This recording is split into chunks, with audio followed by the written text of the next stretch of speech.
Pers rilis masyarakat WNI X Timur Timur Tua Pukan. Kepada yang kami hormati, rekan-rekan jurnalis dan redaksi media, juga kepada rekan-rekan jaringan aktivis HAM dan demokrasi dimanapun berada. Hingga hari ini, ada lebih dari ribuan keluarga dari masyarakat yang mengungsi dari Timor Leste pada tahun 1999 belum mendapatkan kepastian atas tanah. Tanpa ada lahan yang bisa digarap. Mereka tersebar di beberapa camp seperti Noel Baki, Oebelo, Tua Pukan, Naibonat, Halewen, dan Pono. Sebagian besar masih menghuni rumah darurat yang dibangun sejak tahun 1999 dengan dinding bebak yang miring dan lapuk, juga atap yang bocor. Mirisnya, ada 2-3 keluarga tinggal dalam satu rumah. Bahkan di Noel Baki, 30-an keluarga tinggal satu atap pabrik kulit dengan kondisi yang sangat memprihatinkan. Karena hal tersebut, kami kembali melaksanakan aksi damai pada Hari Peringatan Hak Asasi Manusia 10 Desember 2020 di Camp Tua Pukan. Aksi bertemakan berikan kepastian status tanah bagi WNI ex pengungsi Timur Timur. Ternyata aksi tersebut mendapatkan tindakan represif dari aparat. 1 orang diduga tertembak dan 5 orang lainnya terluka. Dengan kejadian-kejadian tersebut, pada konferensi pers ini kami perlu menyampaikan beberapa hal sebagai berikut. 1. Aksi tersebut adalah aksi damai dengan mengajukan surat pemberitahuan terlebih dahulu kepada pihak kepolisian. 2. Aksi damai tersebut direpresi aparat dan menyebabkan 5 orang luka-luka dan 1 diduga ditembak di bagian lutut.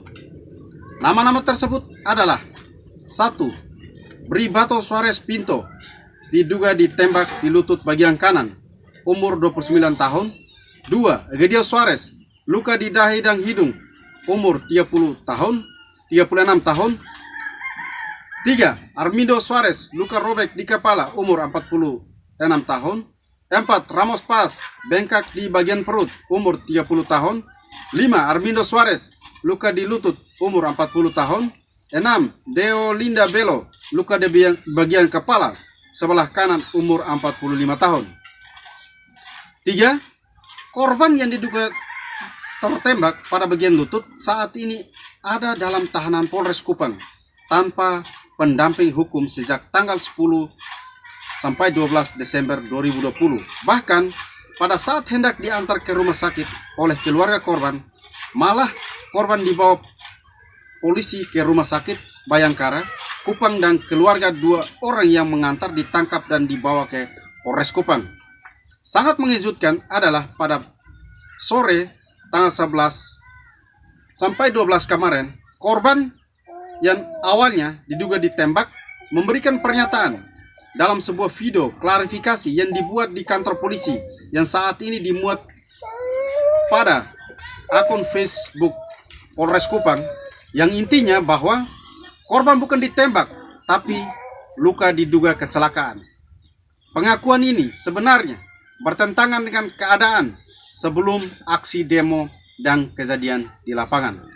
5. Setelah aksi HAM berakhir pada tanggal 10 Desember, Leonato Sarmento, 23 tahun, dalam perjalanan menuju tempat KKN-nya ditangkap oleh kepolisian dan sekarang masih ditahan di Polres Kabupaten Kupang.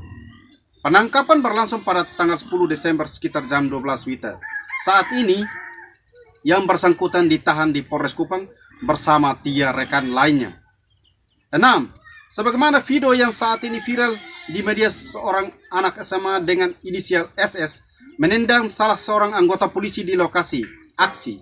Tindakan menendang anggota polisi tersebut sebenarnya bukan dipengaruhi oleh alkohol, sebagaimana pemberitaan media Kompas.com dan media lainnya, tetapi yang bersangkutan adalah peserta aksi warga ex Timur Timur yang secara spontan marah karena pihak keamanan melakukan represi terlebih dahulu kepada peserta aksi damai berupa pemukulan dan tembakan.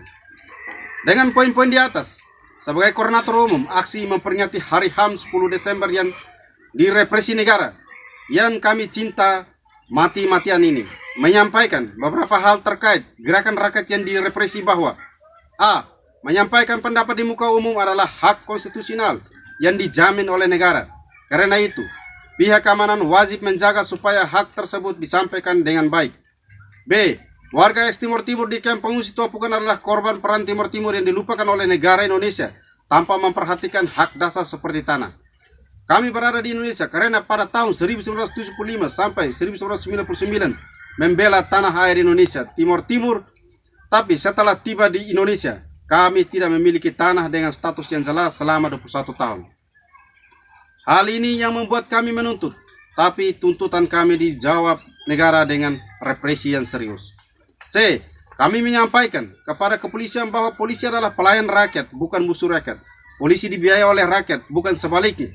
Kami bukan meminta tanah rakyat yang lain, tapi hanya meminta kepastian status hak atas tanah yang kami tempati selama 21 tahun, 3 bulan di Indonesia, kepada negara sesuai konstitusi dan politik agraria pemerintah Indonesia. Kamp pengungsian Tua Pukun 12 Desember 2020, Koordinator Umum Egidio Suarez.